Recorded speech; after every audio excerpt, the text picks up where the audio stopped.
Hello everyone, very good morning to all of you. जल्दी से audio video बता देंगे। ऑडियो वीडियो ठीक है?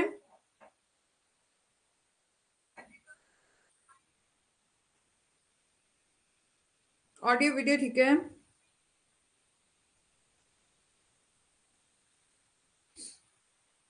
ऑडियो वीडियो ठीक है? गुड मॉर्निंग जतीब जी। चलो, ऑडियो वीडियो बिल्कुल सही है। ठीक है। एंड हम कर रहे थे अपने इस क्लास में जूरिस्प्रूडेंस। आगे बढ़ने से पहले मैं आपको बता देना चाहती हूँ, अभी तक आप हमारे टेलीग्राम ग्रुप, व्हाट्सएप ग्रुप, इनमें से आप कहीं भी ज्वाइन नहीं हुए तो हो जाइएगा। एंड यदि आप हमारा कोर्स परचेज करते हैं तो आपको मिलते हैं नोट्स पीवाई के वेदांत से 100+ मॉक टेस्ट। एंड ये रहा हमारा कोड, यदि आप इसको यूज करेंगे तो आपको 10% ऑफ मिलेगा। ये क्या हो रहा है भाई?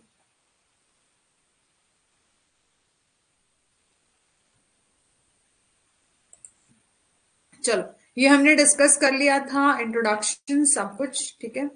लास्ट सेशन में हमने डिस्कस किया था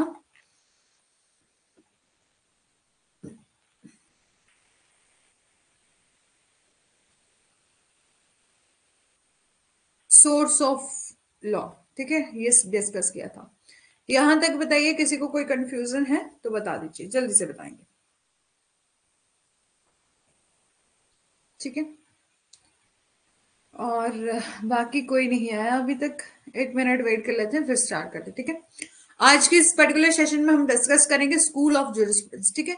और बेसिकली बात करें तो स्कूल ऑफ जूरिस्प्रूडेंस से आप क्या समझते हैं? तो स्कूल ऑफ जूरिस्प्रूडेंस है क्या? थॉट कि जो अलग अलग थ्योरिस्ट या जूरिस्ट के द्वारा दिए गए उनके विचार थे, उनकी अवधारणाएं थी, उनको हम स्कूल ऑफ जूरिस्प्रूडेंस कहते हैं।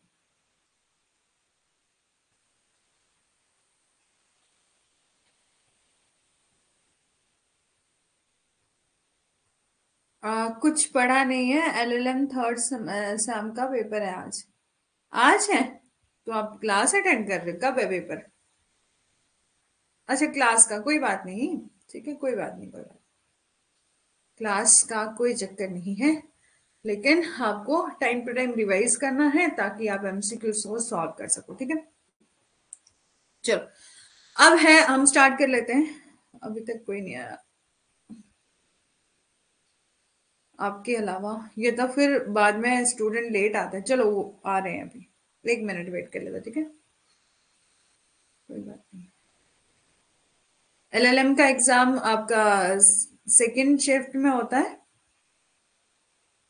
गुड मॉर्निंग रेखा जी, कैसे हो? इस बार अपनी हेल्थ का ध्यान रखना। ठीक है, कि एंड मोमेंट पर, एग्जाम के टाइम पर आपको बिल्कुल भी किसी चीज की दिक्कत ना हो। ठीक है, क्योंकि यदि आप इलाज कहते हैं ना, इलाज से परहेज अच्छा है। तो अच्छे से अपनी हेल्थ का ध्यान रखो सब लोग।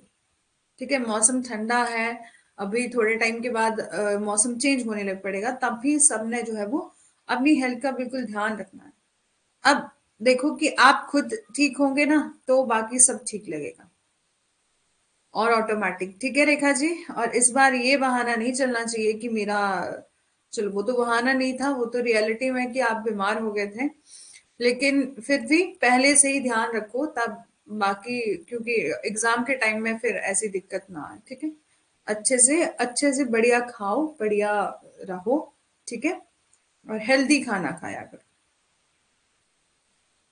हाँ, लास्ट मोमेंट, तभी तो मैं कह रही हूँ कि लास्ट मोमेंट पे बीमार हो जाते हैं, तो इसलिए ना स्टार्टिंग से आप लोग अपनी हेल्थ का ध्यान रखा करो कि अच्छे से हरी सब्जियां खाया करो, दाल रोटी खाया करो। ठीक है।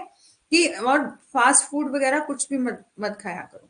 अब आपको पता है ना कि आपका हेल्थ का इशू रहता है, तो आप थोड़ा ध्यान रखा करो। ठीक है। चलो, स्टार्ट करते हैं। अब तो प्रियंका जी भी आ गए। Priyanka ji, good morning. चलो। अच्छा, इवनिंग में है, कोई बात नहीं। चलो, अब स्टार्ट करते हैं school of jurisprudence. School of jurisprudence होते क्या है, जिनको हम फिलोसफी ऑफ लॉ भी कह सकते हैं। ठीक है। प्रेशर से होता है ऐसे। हाँ, तो नहीं नहीं खाना चाहिए। अब आपको पता है ना कि कितना ज्यादा, मतलब आपको आपकी हेल्थ का इशू रहता है, तो नहीं खाना चाहिए। फ्रूट्स वगैरह खाया करो और खाना खाया करो बिल्कुल पेट भर के। ठीक है, ऐसा नहीं है कि बस लड़कियां हैं, कुछ लड़कियां होती है ना कि हम मोटे हो जाएंगे, ये हो जाएगा, वो हो जाएगा ना, अच्छे से। क्योंकि आपका शरीर आपका साथ दे तो बाकी सब ठीक लगता है, लेकिन आप जब खुद ही बीमार हो जाओगे तो फिर क्या फायदा, है ना, तो बहुत मुश्किल होता है। मैम मुझे एक आंटी अंत बड़ी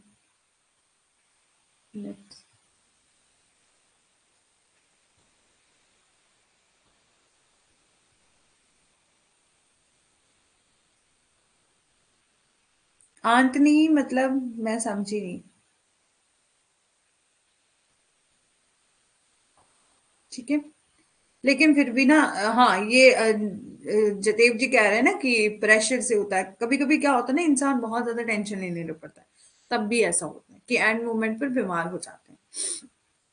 ठीक है, चलो स्टार्ट करते हैं कि अच्छा ऑर्गन होता है। ओके ओके ओके, चलो। स्कूल ऑफ जुरिस्प्रूडेंस है क्या, जिसको हम jurisprudence can be called a philosophy of law, जिसको हम फिलोसफी ऑफ लॉ भी कह सकते हैं। ठीक है, नंबर ऑफ जुरिस्ट ने, देखिए अलग अलग जुरिस्ट ने, जैसे कि आपके सालमेंट है, ठीक है, और आपके हॉल सालमंड है, हॉलैंड है, बेंथम है, इन सभी ने ना अलग अलग स्टेटमेंट दी है। अब हम स्कूल्स पढ़ेंगे तो स्कूल में भी अलग अलग कि कौन से स्कूल के प्रोपोनेंट कौन कौन है ना, तो इस तरीके से अलग अलग जो है वो जूरिस्ट ने अपने अपने तरीके से एक्सप्लेन करने की कोशिश करी है, ताकि हम ताकि वो बेटर अंडरस्टैंड कर सके लॉ मेकिंग प्रोसेस कि आखिरकार लॉ बनाया गया तो वो क्यों बनाया गया, किस तरीके से बनाया गया। नेचुरल लॉ स्कूल में हम पढ़ते हैं कि लॉ हमें नेचर के द्वारा दिया गया, लॉ ड्राइव हुआ है नेचर से। और as we know that law has predictable area कि हम जानते हैं कि कानून में अप्रत्याशित क्षेत्र है जिसकी समझ एक विशेष व्यक्ति से दूसरे व्यक्ति से भिन्न होती है। ठीक है, कि यानी कि पर्टिकुलर किसी किसी का पर्सन का अपना अपना नजरिया। अब देखो कि बिल्कुल आप कोई भी कंसेप्ट उठा के देख लो, है ना, हम लोग यहाँ पर चार लोग हैं, लेकिन हम चारों की माइंडसेट मतलब हमारी जो थिंकिंग है वो अलग अलग है। इंडिविजुअल का मतलब हर एक इंडिविजुअल का अपना अपना थॉट है, अपने अपने विचार है। ठीक है, तो इसकी समझ एक विशेष व्यक्ति से दूसरे व्यक्ति से जो है वो भिन्न होती है। ठीक है, कानून के बारे में हर किसी की धारणा जो है वो अपनी अपनी होती है। ठीक है, 52 MRT की होती है। हाँ, तभी तो मैं कह रही हूँ कि अपनी हेल्थ का अब देखो कि आप, मेरे को लग ही नहीं रहा था कि आप एग्जाम नहीं दे पाएंगे और ऐसा हो जाएगा। इवन कि आप तो काफी ज्यादा अच्छा परफॉर्मेंस करते, चाहे पेपर 1 है चाहे पेपर 2 है। यदि एग्जाम दिया होता तो इस बार कट ऑफ भी बहुत ज्यादा कम गई है, तो हो सकता था कि आपका निकल जाता, है ना। तो इसलिए तभी मैं कहती हूँ कि सब लोग अपना ध्यान रखो, रेखा ही जी नहीं, प्रियंका जी भी, जो भी हैं, ठीक है, सब स्टूडेंट अपना ध्यान रखो, क्योंकि मैम लॉ पेपर नेट में कितने लाना जरूरी है। देखो आपकी कैटेगरी कौन सी है, ठीक है, इस पर डिपेंड करता है। अब यदि हैं आप जो है वो अनरिजर्व हैं, जनरल कैटेगरी के हैं, तो आप मान लीजिए कि आपको 70। फर्स्ट पेपर बहुत वीक है, तो फर्स्ट पेपर का भी लिया होगा आपने कोर्स, है ना। अच्छा एससी, तब तो आपका नॉर्मल जैसे 140 से लेकर मतलब 150 मान लो, है ना, कम नहीं लगाना चाहिए, ज्यादा लगाना चाहिए ताकि हम सेफ स्कोर पर रहें। तो 160, तो यदि आप जैसे कि 150 से लेकर 160 दोनों पेपर में लेके आ जाते हो, यानी कि 50%, 51% या 55% के आसपास, तो आपका आराम से नेट निकल जाएगा। इस बार तो बहुत कट ऑफ कम गई है, 140 की है एससी की, एससी की नहीं एसटी की है, और एससी की शायद 150 होगी, इतना ही अराउंड। ठीक है, तो आप तो तब आपको इस रिजर्वेशन में बहुत इजी हो जाएगा और जल्दी हो जाएगा। बस ये है कि आपको एमसीक्यू प्रैक्टिस करनी है, जैसे थ्योरी करवाते हैं ना, उसके अलावा भी आपको थोड़ा सा। लॉ में भी 46 क्वेश्चन जो है वो सही है। ठीक है, और पेपर 1 में कितने आए थे।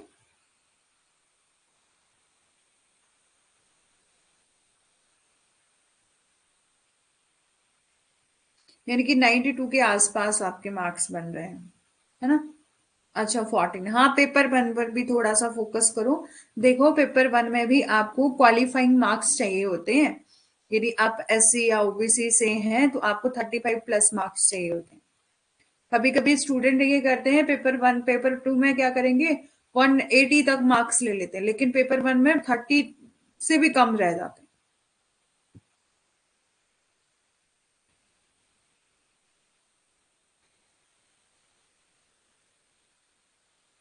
ठीक है, तो पेपर वन पर भी ध्यान दो। मैम हरियाणा में असिस्टेंट प्रोफेसर के फॉर्म निकले हैं, उसमें नेट JRF 57 वहां के मिलते हैं, और 30 मार्क्स जो है वो पीएचडी के लिए मिलते हैं। वो पीएचडी वालों को प्रेफरेंस दी जाती है, लेकिन ऐसा नहीं है। अब हर चीज में ना थोड़ा सा पॉलिटिक्स, मतलब पॉलिटिक्स वगैरह भी सब चलता है। तो यदि थोड़ा, अब इसके बारे में ज्यादा नहीं बोलना चाहिए, ठीक है, लेकिन हो जाता है यदि आपका है थोड़ा, नॉन है कोई, तो असिस्टेंट प्रोफेसर अब सिंपल नेट वालों को भी रख लेते हैं। सब थोड़ा सा रिसर्च पेपर वगैरह पब्लिश होने चाहिए, उसके मार्क्स वगैरह जुड़ते हैं। और साथ ही साथ यदि आपका कहीं अभी भी, जैसे आप भी आपने नेट क्वालिफाई नहीं भी किया, लेकिन फिर भी यदि आपको ऑप्शन मिलता है, अपॉर्चुनिटी मिलती है अपने आसपास, तो प्राइवेट कॉलेज को ही ज्वाइन कर लो, ठीक है। इससे क्या होगा, आपका एक्सपीरियंस बनता रहेगा। जब आपका नेट हो जाएगा तो उस एक्सपीरियंस के भी 10 मार्क्स मिलते हैं, ठीक है। चलो अब स्टार्ट करते हैं। There are the 5 type of school of jurisprudence. कौन कौन से हैं? 5 नहीं है, 6 है, हम 6 पढ़ेंगे, ठीक है। तो natural law school, analytical school, historical school, realist school, और सोशियोलॉजिकल स्कूल, और फिलोसफिकल स्कूल। पहले तो मेरे को ये बताना जयदेव जी कि आप गर्ल हैं या बॉय, है ना? कभी कभी ऐसा होता है। हमारे लास्ट बैच में एक मोहम्मद जी थे, हमने ये सोचा कि वो लड़के हैं, लेकिन बाद में वो जो है वो लड़की निकले, ठीक है। वही नहीं निकले, लेकिन वो अपने हस्बैंड के फोन से या उनकी आईडी से लॉग इन किया था उन्होंने, लेकिन कभी बताया नहीं, ठीक है। चलो, जैसे प्रियंका जी और इनके नाम से पता चल रहा आ रहा ना एकदम से कि ये दोनों लड़कियां हैं। चलो, क्योंकि वो है, हाँ तभी। चलो, तो there are the 6 type of school जो कि हम पढ़ेंगे। Natural law school, second analytical school, historical school और realistic school, and sociological school and philosophical school, ठीक है। तो अब ध्यान से सुनना, ठीक है। अब कोई बात नहीं करेंगे, लेकिन कहीं भी थोड़ा सा भी समझ नहीं आएगा तो बोल देना, बीच में बोल देना, ठीक है, टोक देना कि हमें ये दोबारा से समझाओ, ठीक है। अब natural law school of jurisprudence से आप क्या समझते हैं? नेचुरल लॉ से आप क्या समझते हैं? नेचुरल लॉ मतलब ऐसा लॉ कि जो कि हमें नेचर ने दिया, हमें प्रकृति ने दिया, जिसे किसी ने बनाया नहीं है, जो कि हमें नेचर से मिला है। Natural law is known as a higher law, जिसको हायर लॉ कह सकते हैं, यानी कि भगवान के द्वारा दिया गया लॉ कह सकते हैं, और लॉ ऑफ नेचर कह सकते हैं, जिसको कॉन्टिन्यूटली में जो है वो, मतलब जो किसी भी पॉलिटिक्स पर बेस्ड नहीं है, लॉ पर बेस्ड नहीं है, रिलीजन पर बेस्ड नहीं है, सोशल फिलोसफी पर बेस्ड नहीं है, जो क्या है, हमें नेचर के द्वारा मिला हुआ है, और जिसे हम हायर लॉ भी कह सकते हैं। Natural law is said to be the set of unwritten, हाँ, जो ऑलरेडी बना हुआ, ठीक है, जो कि अनरिटन लॉ है, जो कि अलिखित है, लिखा हुआ कहीं नहीं है। और हम ये मानते हैं कि हम कहां से वो ड्राइव किया है, हमने गॉड से, भगवान से, ठीक है। अब देखो, हमारे इंडिया के लिए अलग लॉ है, अमेरिका के लिए अलग लॉ है, यूएसए के लिए, ठीक है, इंग्लैंड के लिए अलग अलग सा लॉ है, लेकिन जो नेचुरल लॉ होगा वो सभी ऑल ओवर द वर्ल्ड, जितना भी यूनिवर्स है उसके लिए सेम होगा, ठीक है। Natural law is universal and common to all humanity, कि प्राकृतिक कानून जो है वो सार्वभौमिक है और सभी मान्यताओं के लिए सामान्य है। It go beyond the difference, and ये जो है वो कहीं भी कोई डिफरेंस क्रिएट नहीं करता, यानी कि ये आपका किसी भी धर्म, जाति, धर्म और संस्कृति, नैतिक कानून के विभिन्न सूत्रीकरण के अंतर से परे है। जैसे आर्टिकल 14 है, आर्टिकल 19 है, आर्टिकल 21 है। आर्टिकल 14 क्या कहता है? Right to equality, right to freedom जो है वो, फ्रीडम का राइट कहां पर है? 19 में। 21 कहता है right to life and personal liberty. तो ये सब आर्टिकल जो बनाए गए हैं वो कहीं ना कहीं हमारी नेचुरल लॉ थ्योरी के इन्फ्लुएंस थे, जो जिन्होंने हमारे कॉन्स्टिट्यूशन को बनाया था, जो हमारी कॉन्स्टिट्यूंट असेंबली थी, जिन्होंने सभी ने कंट्रीब्यूट किया था अलग अलग जगहों से, जैसे अलग अलग देशों से कुछ कुछ नई नई अच्छी अच्छी चीजें को बोरो किया था और अपने कॉन्स्टिट्यूशन में डाला।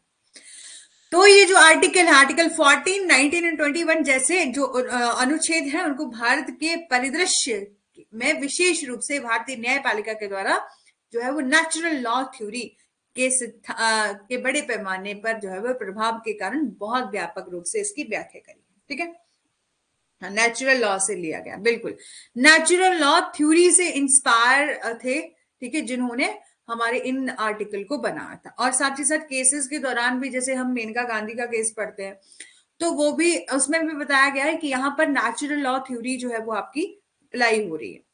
अब natural law school of jurisprudence को यहां से आपको समझना है, ठीक है, अभी तक यदि आपने नहीं किया है पहले रेखा जी के अलावा तो देखना। Natural law is a philosophy of law that force on law of nature. ठीक है, ये बोला प्राकृतिक कानून कानून का एक दर्शन है। ठीक है, फिलॉसफी ऑफ लॉ है जो कि हमें प्रकृति के कानून पर जो है वो बल देता है, जो प्रकृति के कानून पर बल देता है। ठीक है, इसके अलावा the school of jurisprudence represent करता है the belief that they are inherent law that is common to all society. ये एक ऐसा लॉ है जो कि सभी के लिए कॉमन है। और दूसरा, नेचुरल लॉ को हम किस किस नाम से और बुला सकते हैं, यानी कि हम जानते हैं किस नाम से और जानते हैं, तो मॉरल लॉ के नाम से भी जान सकते हैं, divine law, law of God, law of reason and law of nature, या universal law and unwritten law. कि प्राकृतिक कानून को नैतिक कानून, ईश्वरीय कानून और ईश्वर का कानून और तर्क का कानून और प्रकृति का कानून और सार्वभौमिक कानून या अलिखित कानून के रूप में भी जाना जा सकता है। ठीक है, फिर है आपका school of thought tell us that law is rational and reasonable. कि जो हमारा स्कूल ऑफ थॉट है उसमें कहा जाता है कि लॉ कैसा है, कैसा होना चाहिए, तर्क संगत होना चाहिए और रीजनेबल होना चाहिए, यानी कि रैशनल होना चाहिए और रीजनेबल होना चाहिए। और सुप्रीम कोर्ट के द्वारा भी Maneka Gandhi versus Union of India के केस में ये बोला गया था कि पार्लियामेंट जो भी लॉ बनाएगी वो रीजनेबल होना चाहिए, रैशनल होना चाहिए, कोई ना कोई तर्क होना चाहिए उस लॉ को बनाने का, ऐसे नहीं कि ऐसे ही बना दिया है ना बिना मतलब से ही। तो natural law propose that the law are the logical progression from the morals. ठीक है, प्राकृतिक कानून का प्रस्ताव है कि कानून जो है वो नैतिकता से एक तार्किक प्रगति है। ठीक है, यहां तक आपको मीनिंग बिल्कुल समझ आ गया होगा, कहीं भी किसी को डाउट होगा तो साथ साथ में बता देना। Therefore, action that are considered to be morally wrong bill against the law, इसलिए बोला जाता है। अब देखो कि हमने ये समझा नेचुरल लॉ हमें कहां से मिला है, नेचर से मिला है, लॉ ऑफ गॉड भी उसे कहा जा सकता है, एंड ये यूनिवर्सल है, अनरिटन है, जो कि कहीं लिखा नहीं है, और ये कहीं ना कहीं मोरालिटी पर भी बेस है। बोला है कि यदि आप किसी चीज को, किसी भी एक्ट को मॉरली तरीके से रॉन्ग मानते हो तो ये अगेंस्ट द लॉ है, ऐसा कंसिडर किया जाता है। और सोर्सेस कौन कौन है नेचुरल लॉ के, तो गॉड, भगवान, दूसरा नेचर एंड तीसरा रीजन। ठीक है, ये सब क्या है, सोर्सेस ऑफ नेचुरल लॉ है। अब क्लासिफिकेशन किया गया था नेचुरल लॉ स्कूल का 4 पार्ट में। ठीक है, सबसे पहले एंशिएंट पीरियड और classical period, second medieval period और मिडिल एज, ठीक है, एंड थर्ड है आपका रेनेसांस पीरियड और मॉडर्न पीरियड। ठीक है, ठीक है, बाकी स्कूल जब हम पढ़ेंगे, जैसे एनालिटिकल स्कूल है वहां पर हम प्रोपोनेंट के बारे में पढ़ते हैं, लेकिन जो नेचुरल स्कूल है उसमें हम क्लासिफिकेशन पढ़ते हैं 4 पार्ट में। जैसे एंशिएंट पीरियड था तो उस टाइम कौन कौन से थ्योरिस्ट आए थे, जूरिस्ट आए थे, मेडिवल पीरियड आया तो उसमें कौन सी नई बातें कही गई, रेनेसांस पीरियड आया, फिर मॉडर्न पीरियड। मॉडर्न पीरियड मतलब आज का टाइम, जब हमने कॉन्स्टिट्यूशन बनाया और कई ज्यादा लॉ बनाए। ठीक है, तो एंशिएंट पीरियड और क्लासिकल पीरियड जो कि प्राचीन काल था और शास्त्रीय काल था, जिसमें story of natural law behind the philosopher ancient Greece, ठीक है, ग्रीस, प्राचीन ग्रीस के दार्शनिकों के पीछे जो है प्राकृतिक कानून की कहानी। सबसे पहले ग्रीक आए थे, ठीक है, जिन्होंने traditionally regarded law as being closely related है जस्टिस और एथिक्स, जिन्होंने ये बोला था कि जो हमारा ट्रेडिशनल रूप से कानून है, पारंपरिक रूप से कानून है, वो न्याय और नैतिकता से निकटता न्याय और नैतिकता से निकटता से संबंधित जो है वो माना गया। और अंधविश्वास से पहला प्रतिष्ठित कानून कौन था? तो ये उन्होंने कहा कि लॉ कैसा होना चाहिए, जो क्लोजली रिलेटेड होना चाहिए जस्टिस और एथिक्स से, ठीक है।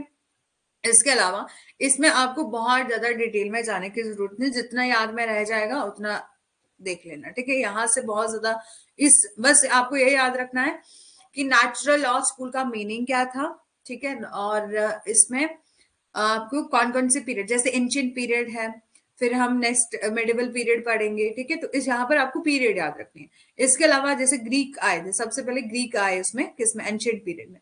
तो main author of Greek period कौन कौन से हैं? हेराक्लिटस, ठीक है, एंड कौन, सॉक्रेट, इसके अलावा प्लेटो, ठीक है। इनके नाम याद रखने, और बेसिक था, थोड़ा सा मीनिंग यदि आपको याद रह जाएगा तो वो याद रख लेना, ठीक है। ज्यादा डिटेल में जाने की जरूरत नहीं है, ठीक है। लेकिन ये याद रख लेना, ग्रीक पीरियड था, ठीक है। ग्रीक पीरियड में, एंशिएंट पीरियड में सबसे पहले ग्रीक आए थे, और ग्रीक पीरियड में हेराक्लिटस जो कि फर्स्ट एज आपके इस ग्रीक पीरियड में फर्स्ट फिलोसफर थे, ठीक है। Foundation of natural law philosophy was written by Heraclitus and also give the 3 aspect, उन्होंने 3 एस्पेक्ट दिए थे, क्या, unlimited goal, stage and reason. ये सब इंपॉर्टेंट है फॉर नेचुरल लॉ के लिए, ठीक है। कि प्राकृतिक कानून दर्शन की नींव हेराक्लिटस द्वारा की गई थी, और ये 3 एस्पेक्ट असीमित लक्ष्य भी देता है, जैसे कि चरण और कारण प्राकृतिक कानून के लिए महत्वपूर्ण है, ठीक है। अब सेकंड है आपके सॉक्रेट।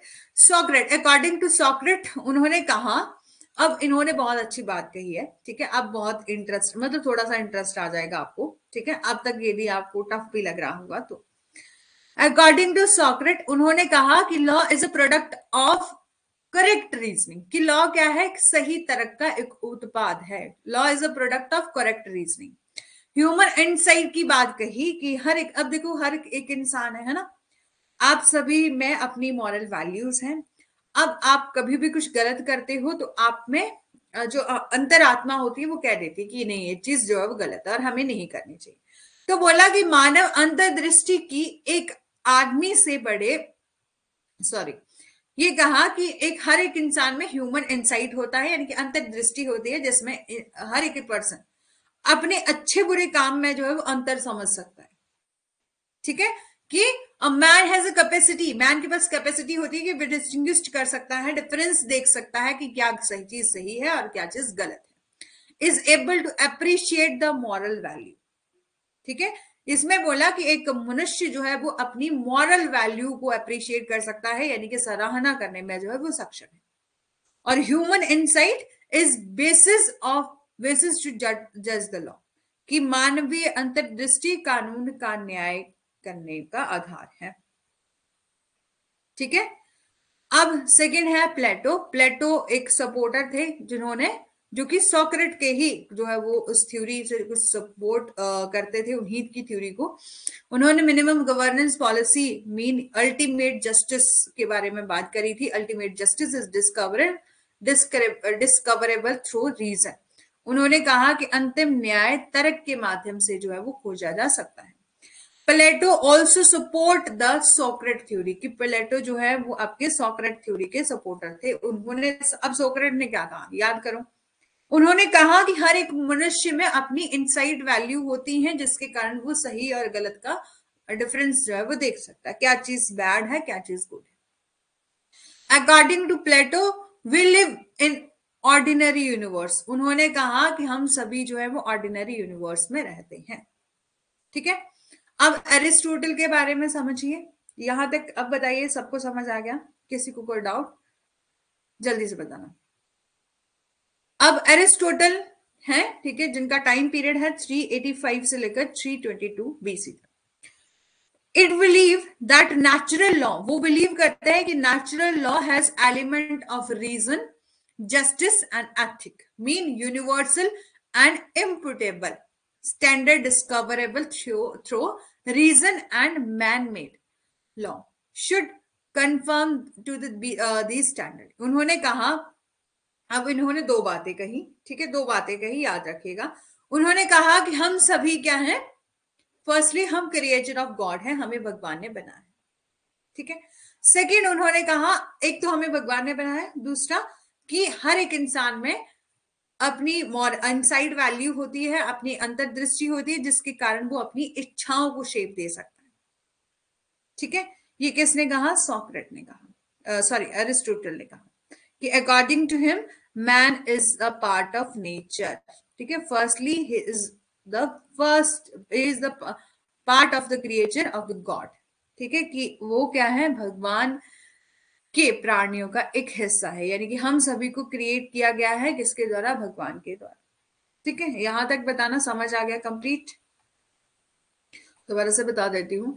सबसे पहले हमने देखा कि एंशिएंट पीरियड और क्लासिकल पीरियड में, तो सबसे पहले ग्रीक पीरियड आया था। ग्रीक पीरियड में हेराक्लिटस थे, ठीक है, जिन्होंने ये बोला कि वो फाउंडेशन थे, foundation of natural law philosophy was by Heraclitus, जो कि आपके फाउंडर हैं ये इस नेचुरल लॉ फिलोसफी के, ठीक है।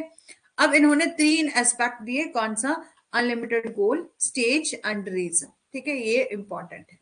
इसके अलावा सोक्रेट ने कहा कि लॉ क्या है, एक प्रोडक्ट ऑफ करेक्ट रीजनिंग है, और ह्यूमन इनसाइट कि हर एक पर्सन में जो है वो ह्यूमन इनसाइट, यानी कि हर एक पर्सन की अंतर्दृष्टि होती है, जिसके कारण वो ये इस बात के लिए कैपेबल होता है कि वो अच्छा और बुरा समझ सके, क्या चीज सही है, क्या चीज बैड है, और क्या चीज जो है वो गुड है, ठीक है।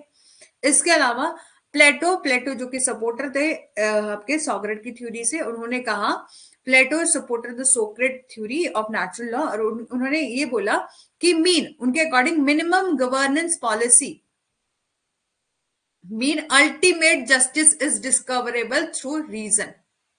अकॉर्डिंग टू प्लेटो उन्होंने कहा we live in a ordinary universe, कि हम सभी जो है वो ऑर्डिनरी यूनिवर्स में रहते, ठीक है। और अरिस्टोटल ने दो बातें कही। अब है आपका रोमन पीरियड, ठीक है। इसके बाद अब ये थोड़ा आपको नेचुरल लॉ स्कूल थोड़ा टफ लगेगा अभी, लेकिन बाकी सब इजी है, ठीक है, इजी है ना। बाकी रेखा जी, इसमें थोड़ा सा लगेगा भी, मीनिंग इसका इजी है, लेकिन इस जब ये क्लासिफिकेशन पढ़ते हैं वो थोड़ा सा टफ लगता है, लेकिन तब भी आप बता दो, यहां तक आपको समझ आ चुका है।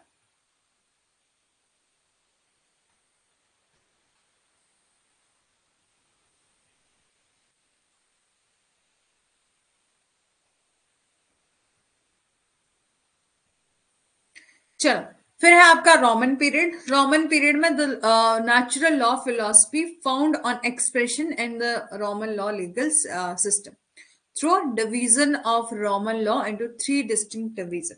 इसमें कहा कि हम जब डिवीजन देखते हैं ना किसका, रोमन लॉ का, तो उसको तीन डिवीजन में, यानी कि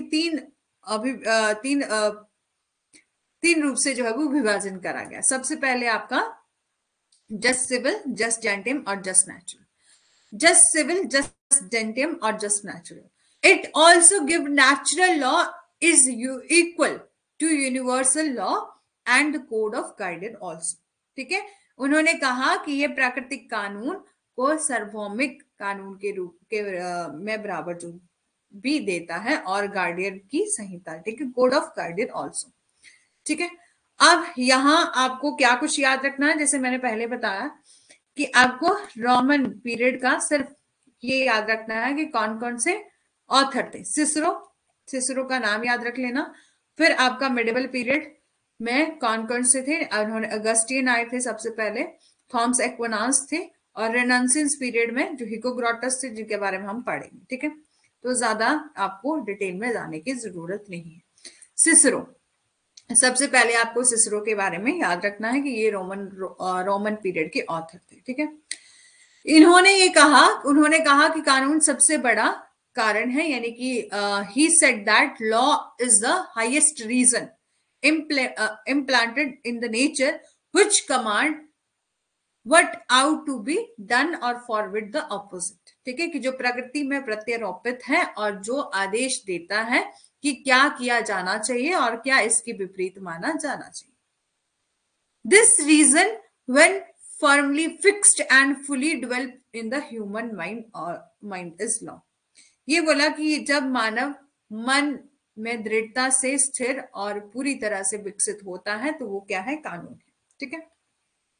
अब मेडिवल पीरियड में ये कैथोलिक फिलोसफर आए थे, कि ये जो मेडिवल पीरियड था ये कैथोलिक फिलोसफर का टाइम था, और logician of the middle age gave a new theory of natural law. अब इन्होंने कहा ये थ्योरी जो है वो किस पर बेस्ड है, लॉजिकल बेस्ड है. ठीक है.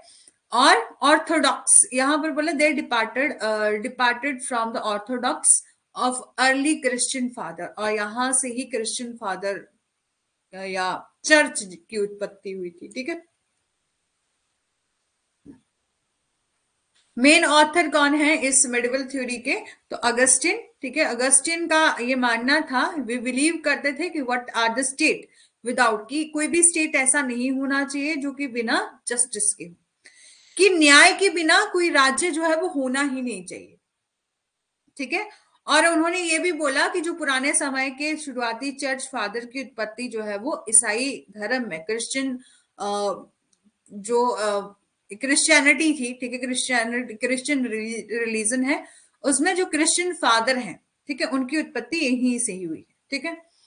अब थॉमस एक्विनास जो वो बिलीव करते हैं अनजस्ट लॉ डिजर्व करता है नो ओबीडियंस, कि जब अन्यायपूर्ण आप लॉ बनाओगे तो उसका कोई पालना नहीं करेगा, तो वो नो ओबीडियंस डिजर्व करता है. Means man find out natural law by applying reason, कि ये बोला कि मनुष्य जो है वो तर्क को लागू करके परमेश्वर के प्रकाशन के शास्त्रों का अध्ययन करके प्राकृतिक कानून का पता लगाता है. और थॉमस एक्विनास ने 4 फोल्ड क्लासिफिकेशन दिया. कौन कौन सा, ये बोला कि लॉ ऑफ गॉड और एक्सटर्नल लॉ, कि ईश्वर का नियम या बाहरी कानून.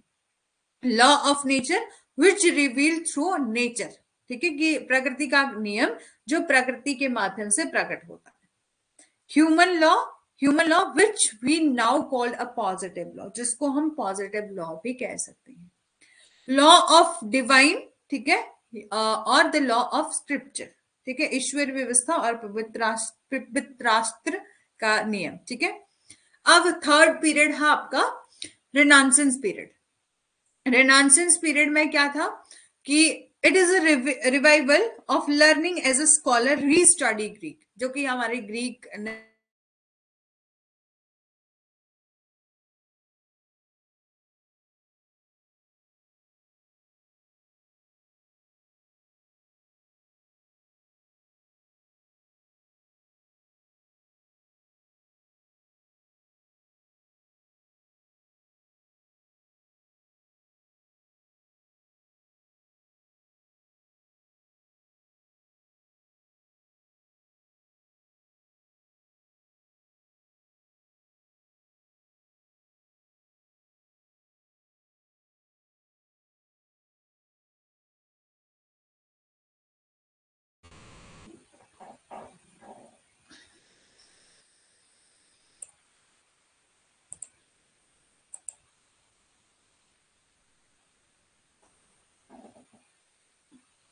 अब बताना ऑडियो वीडियो ठीक है.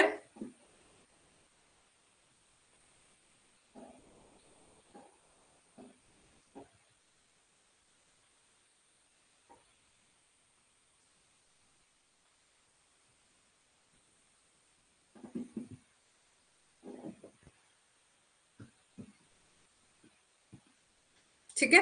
चलो. और रेनेसांस पीरियड में सब मेन ऑथर कौन थे, ह्यूगो अब ह्यूगो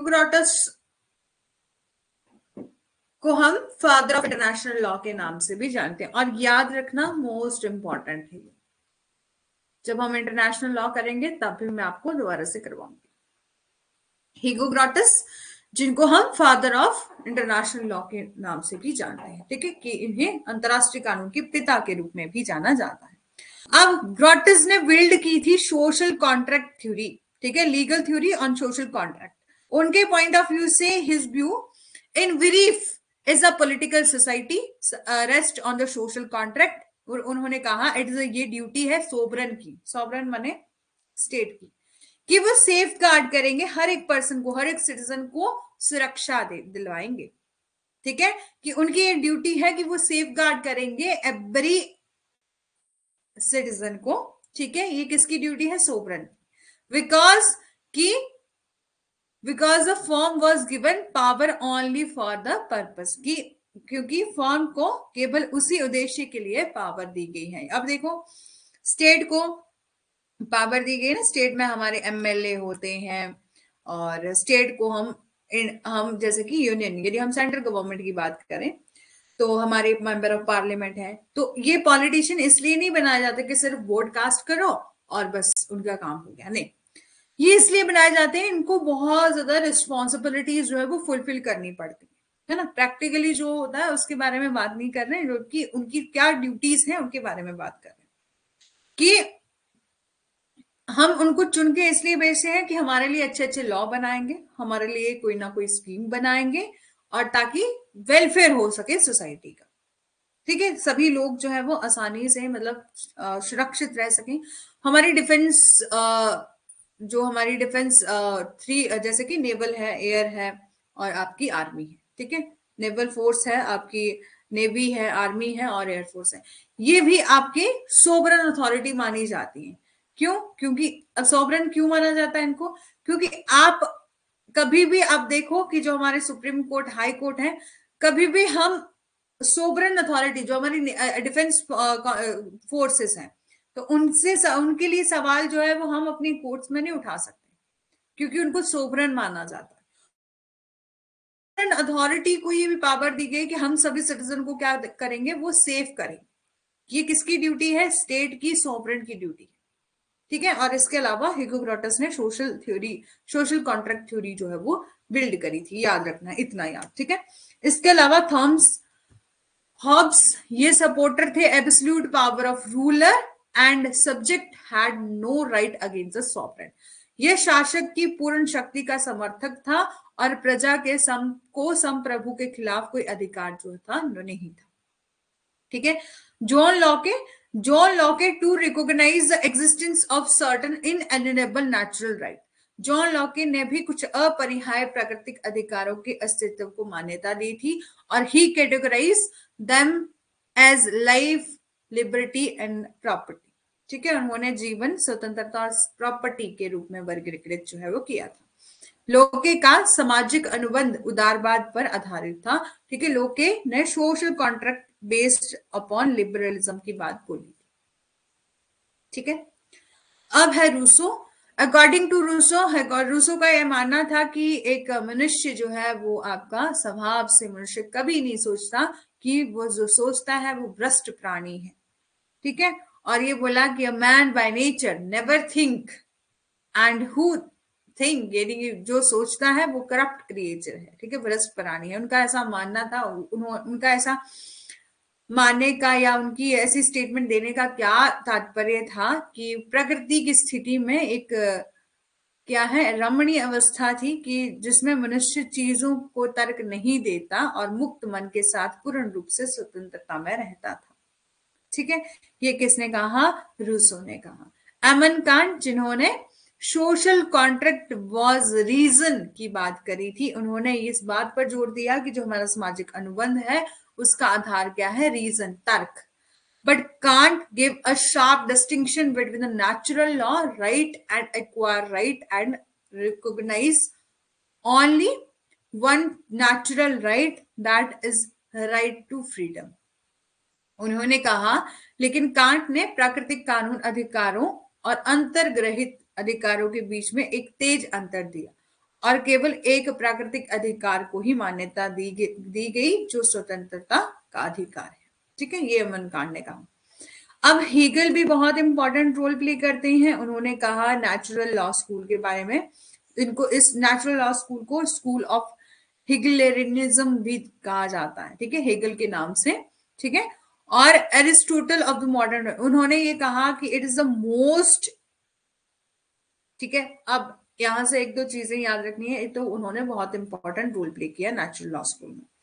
इसके अलावा इस स्कूल को हेगलिनिज्म के नाम से जाना जाता है, वो इसलिए क्योंकि उनका नाम हेगल था, और इस स्कूल को हेगलिनिज्म के नाम से जाना जाता था। हेगलिनिज्म, एरिस्टोटल ऑफ मॉडर्न टाइम, ठीक है। It is the most prominent philosophy of the philosophical school jurist, and it also give their theory, और ये अपना सिद्धांत भी उन्होंने दिया। उन्होंने कहा, ठीक है, विच उस सिद्धांत में, उस थ्योरी में उन्होंने कहा, they said that the state and law a reason of growth of human logic, कि राज्य और कानून मानव तर्क के विकास का एक कारण है।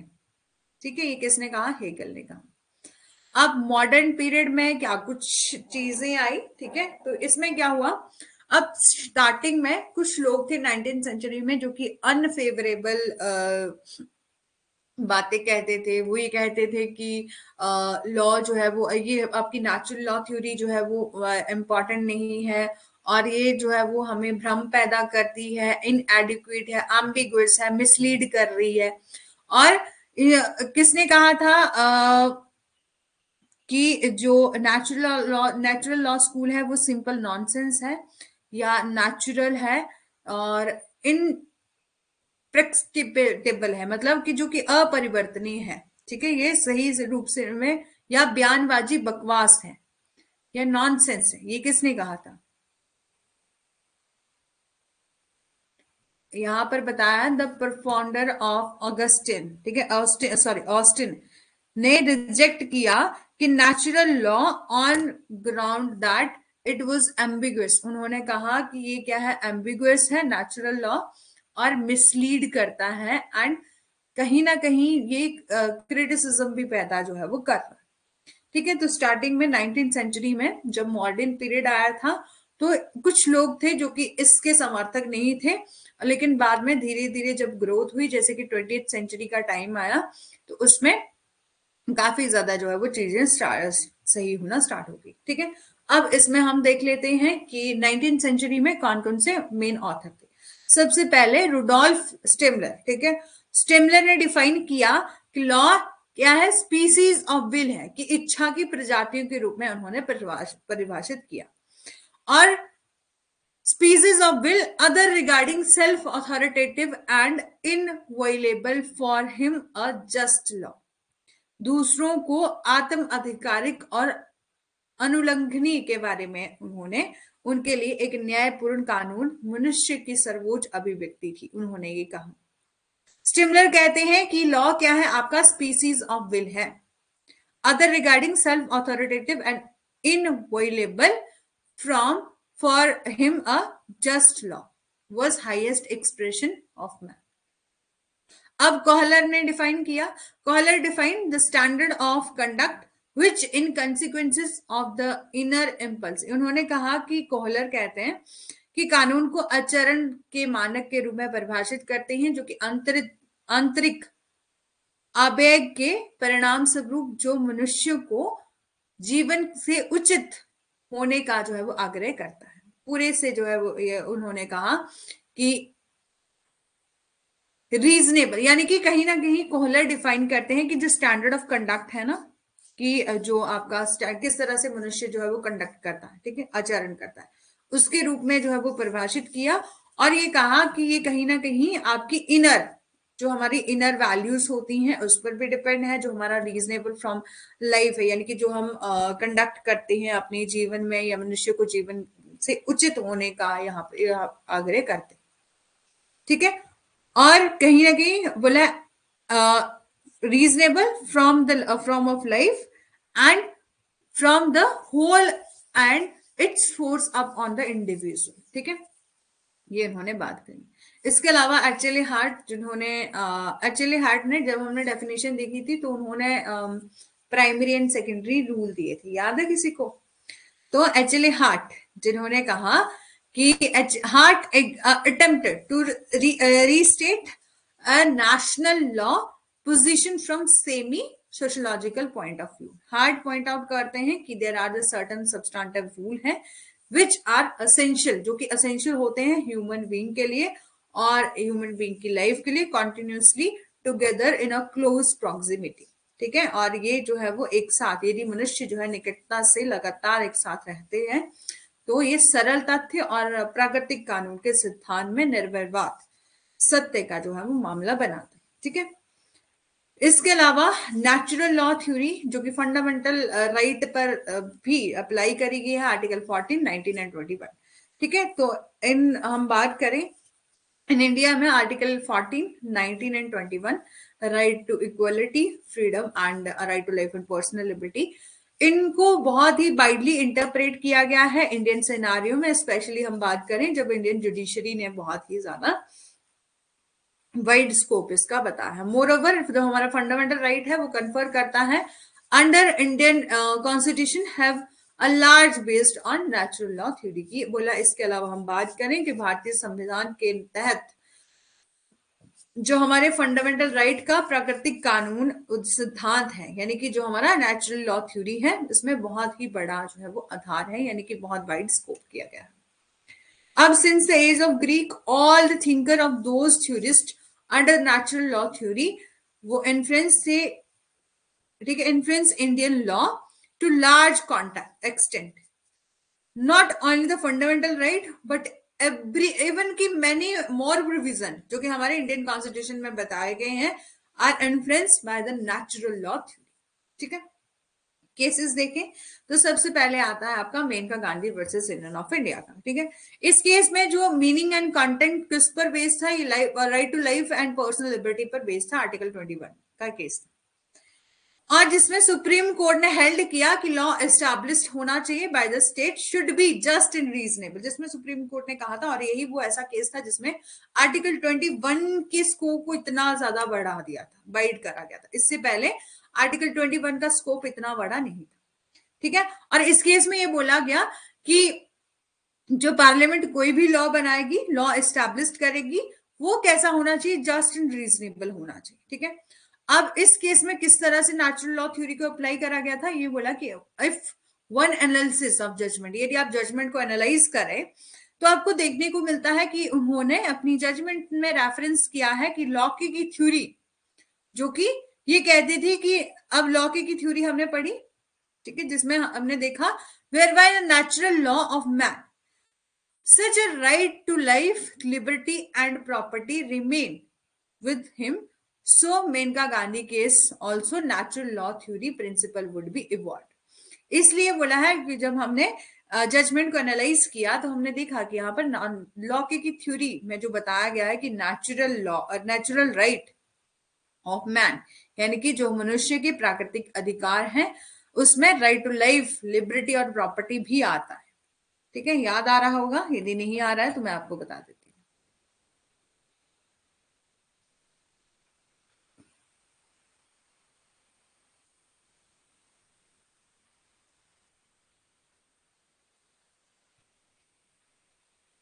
कहा जैसे किया किया तो है, लेकिन हाँ ये देखो, जॉन लॉके की थ्योरी उन्होंने कैटेगराइज किया ना कि लाइफ, लिबर्टी और प्रॉपर्टी। ठीक है, और उन्होंने social contract based on liberalism की बात कही। ठीक है, और उन्होंने इस थ्योरी में ये बात करी थी, ही categorise them as a life, liberty और अ स्टेट। ठीक है, चलो, तो इसी तरह से बोला है इस केस में भी लॉके की थ्योरी से का रेफरेंस उसमें दिया था इस केस में, इसकी जजमेंट में, और ये बोला था कि नेचुरल राइट ऑफ मैन, जिसमें आपका राइट टू लाइफ भी आता है, लिबर्टी भी आता है और प्रॉपर्टी का राइट भी आता है। Maneka Gandhi case also the natural law theory principle would be evolve. Maneka Gandhi case में जो है वो नेचुरल लॉ थ्योरी प्रिंसिपल को इवॉल्व किया गया था। ठीक है, अब समझ आ गया। फिर है आपका Indian Express newspaper versus Union of India. इस केस में, in this case theory of Rousseau, जो रूसो की थ्योरी थी वो अप्लाई करी गई थी, जिसमें उन्होंने, रूसो ने थ्योरी में बोला था freedom and liberty was said to be natural right, कि जो हमारा फ्रीडम होता है और लिबर्टी यानी कि स्वतंत्रता कह सकते हैं। ठीक है, तो जिसको हम नेचुरल राइट कंसीडर कर सकते हैं, यानी कि नेचुरल राइट कह सकते हैं कि ये क्या है, हर एक सिटीजन का नेचुरल राइट है। तो सुप्रीम कोर्ट ने भी इस केस में यही बोला था, आर्टिकल 19 का रेफरेंस देते हुए। ठीक है, Supreme Court which also been confer upon under article 19। ठीक है, अब है आपका एडीएम जबलपुर वर्सेस शिवकांत शुक्ला का एक मामला था। इस केस को हैवियस कॉर्पस केस के नाम से जाना जाता है। One of the most important case है when it come to the rule of law, ठीक है। और in this case the question was whether there was any rule of law in the Indian constitution apart from the article 21। ये बोला कि इस case में कि अब आपको पता है कि जब आपातकाल या इमरजेंसी वाली सिचुएशन होती है, जो इमरजेंसी प्रोक्लेम हो जाती है, तो आर्टिकल 14 या 19 या 21 के प्रवर्तन के निलंबन के संदर्भ में ये केस था। इसका उत्तर ये है कि आर्टिकल 21 के अभाव में भी जो है वो कानून के अधिकार से के बिना वंचित जो है वो नहीं है। मतलब जब यदि इमरजेंसी भी लग जाती है तब भी आर्टिकल 21 को जो है वो सस्पेंड नहीं किया जाता। यानी कि जो राइट टू लाइफ है वो सबको दिया ही जाता है, क्योंकि ये हमारा क्या है, नेचुरल राइट है। ठीक है, यहां तक बताना कि सबको समझ आ गया है। कहीं भी कोई दिक्कत हो तो बताइए। ठीक है, एक बार बता देती हूँ। ठीक है, ये थोड़ा सा टेक्निकल है क्योंकि यहाँ पर नाम याद रखना काफी ज्यादा मुश्किल है। ठीक है, ये तो मेरे को पता। चलो, सबसे पहले हमने डिस्कस किया नेचुरल लॉ स्कूल में कि इसे higher school sorry higher law भी माना जाता है, लॉ ऑफ नेचर भी कहा जाता है। और ये जो है वो यूनिवर्सली, ठीक है, यदि हम बात करें कि नेचुरल लॉ यूनिवर्सल है और कॉमन है ऑल ह्यूमैनिटी के लिए, it go beyond the difference in culture. बोला है कि इसमें आपको किसी भी तरह का डिफरेंस नहीं देखने को मिलेगा कि इस कल्चर पर अप्लाई होता है, रिलीजन पर अप्लाई होता है, various formulation of the moral law. और आर्टिकल लाइक जैसे आर्टिकल 14, 19, 21 का वाइडली स्कोप देखा गया है, यानी कि इसको और ज्यादा वाइड किया गया है नेचुरल लॉ थ्योरी को अप्लाई करते हुए। ठीक है, अब इस स्कूल को फिलोसफी ऑफ लॉ के नाम से भी जाना जाता है, force on the law of nature के नाम से भी जाना जाता है। और ये स्कूल ऑफ जूरिस्प्रूडेंस रिप्रेजेंट करता है कि ये क्या है, कॉमन है ऑल सोसाइटी के लिए। इसको हम मॉरल स्कूल के नाम से भी जान सकते हैं, डिवाइन स्कूल के नाम से भी जान सकते हैं, law of God, law of reason, law of nature and law of universal and unwritten law के नाम से भी जान सकते हैं। ठीक है, the school of thought tell us that the law क्या है, आपका लॉ कैसा होना चाहिए, रीजनल और रीजनेबल, रैशनल और रीजनेबल होना चाहिए। इसके अलावा हमने बात करी कि सोर्स ऑफ नेचुरल लॉ क्या है, तो गॉड, नेचर एंड रीजन, कि रीजन यानी कि तर्क होना चाहिए। फिर हमने बात करी पीरियड की कि एक कौन कौन से पीरियड है, जैसे एंशिएंट पीरियड है, रिनाउंसेंस पीरियड है, मेडिवल पीरियड है। एंशिएंट पीरियड में हमने देखा सबसे पहले ग्रीक का टाइम आया था, ग्रीक पीरियड था जिसके ऑथर कौन कौन से, जिसके प्रोपोनेंट कौन कौन, मतलब उस थ्योरी के ऑथर कौन कौन से। तो सबसे पहले हेराक्लिट्स आए जिन्होंने 3 बातें कही, अनलिमिटेड गोल और स्टेज और रीजन। इसके अलावा सॉक्रेट आए जिन्होंने लॉ को as a product of correct reasoning बताया, और ये बोला कि हर एक इंसान में अपनी इनसाइड वैल्यू होती है जिसके कारण वो अच्छा और बुरा में जो है वो डिफरेंस देख सकते हैं। ठीक है, फिर देखा कि प्लेटो ने कहा कि minimum governance policy mean unlimited justice is discoverable through the reason. और कहीं ना कहीं प्लेटो भी जो थे वो सॉक्रेट की थ्योरी से इंस्पायर थे और सपोर्टर थे।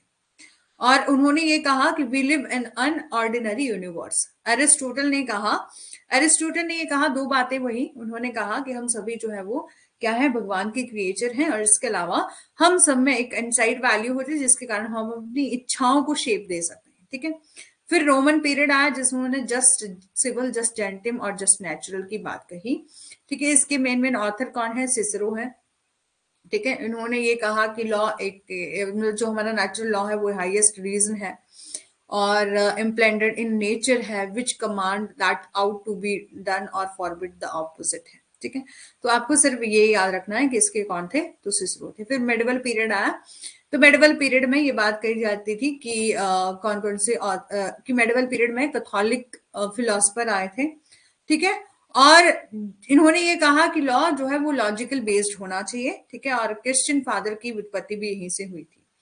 और अगस्टिन है सबसे पहले उनके ऑथर। ठीक है, वो बिलीव करते हैं कि कोई भी स्टेट ऐसा नहीं होना चाहिए क्योंकि जिसमें जस्टिस ना हो, न्याय ना हो, यानी कि अन्याय होता हो, तो उसको हम स्टेट कह ही नहीं सकते। ठीक है, और ये कहा कि जो स्टेट है यानी कि सोवरेन है उसकी ड्यूटी बनती है हर एक सिटीजन को प्रोटेक्ट करना। इसके अलावा थॉमस एक्विनास ने कहा कि आपका थॉमस एक्विनास जो है वो उन्होंने 4 फोल्ड क्लासिफिकेशन दिया, लॉ ऑफ गॉड और एक्सटर्नल लॉ कहा, law of nature which reveal through the nature and human law which we now called a positive law or law of divine और the law of scripture उन्होंने कहा। रिनासेंस period आया जिन्होंने रीस्टडी किया, जो हमारा ग्रीक के पीरियड में हमने डिस्कस किया था, उसको बोला इस स्टडी में, इस पीरियड में दोबारा से रीस्टडी किया उसको, और इसके और इन्होंने जो है वो कुछ और बातें, यानी कि उनके ऑथर ने कुछ और जो है वो अपनी स्टेटमेंट रखी, और उन्होंने कहा पर्पस ऑफ ह्यूमन लाइफ क्या है, इटसेल्फ टू एग्जैक्ट करना नेचुरल लॉ प्रिंसिपल। ठीक है, सबसे पहले इसके ऑथर कौन है, हेरोडोटस, जो कि फादर ऑफ इंटरनेशनल लॉ है, एंड उन्होंने सोशल कॉन्ट्रैक्ट थ्योरी जो है वो बिल्ड करी है। ठीक है, और इसके अलावा हॉब्स जो कि सपोर्टर थे absolute power of the ruler and subject had no right against the sovereign. ठीक है, इसके अलावा जो जॉन लॉके हैं जिन्होंने बात कही है, उन्होंने कैटेगराइज किया लाइफ, लिबर्टी एंड एस्टेट को, प्रॉपर्टी को। ठीक है, और उन्होंने ये कहा कि लॉ कैसा होना चाहिए, यानी कि नेचुरल लॉ थ्योरी के अकॉर्डिंग जो लिबर्टी है, यानी कि लॉ है वो, मतलब हर एक पर्सन को लिबर्टी होनी चाहिए। ठीक है, आजादी होनी चाहिए, स्वतंत्रता होनी चाहिए, लाइफ की लिबर्टी और आपका अस्टेट। ठीक है, उन्होंने क्रिटिकराइज किया इसमें। फिर रूसो अकॉर्डिंग टू रूसो उन्होंने कहा मैन बाय नेचर और नेवर थिंक, कि इंसान तो एक तो सोचता ही नहीं है, जब सोचता है तो वो करप्ट गलत सोच रखता है ना। एमन कांट, इस तरह से आप अपनी थ्योरी को थोड़ा थोड़ा जो है वो देख सकते हैं। ठीक है, और फिर मॉडर्न पीरियड आया जिसमें हमने केसेस डिस्कस करे। ठीक है, कोहलर थे, एचएल हार्ट थे, और उसमें हमने केसेस डिस्कस करे। यहां तक बताना कि किसी को कहाँ कुछ समझ नहीं आया है। ठीक है, बाकी हम करेंगे कल हम करेंगे अपना हिस्टोरिकल स्कूल से। ठीक है, अब यहाँ से आपको कुछ ज्यादा डिफिकल्ट नहीं लगेगा, ये आपका नेचुरल लॉ स्कूल है, उसमें काफी, जब अब 4 क्लासिफिकेशन है ना, अब 4 क्लासिफिकेशन में अलग अलग थ्योरिस्ट आए हैं, तो उन्होंने अपनी अपनी बातें कही हैं, लेकिन कोई बात नहीं, जल्दी से बता दो यहां तक कुछ डाउट रहा तो बताइए।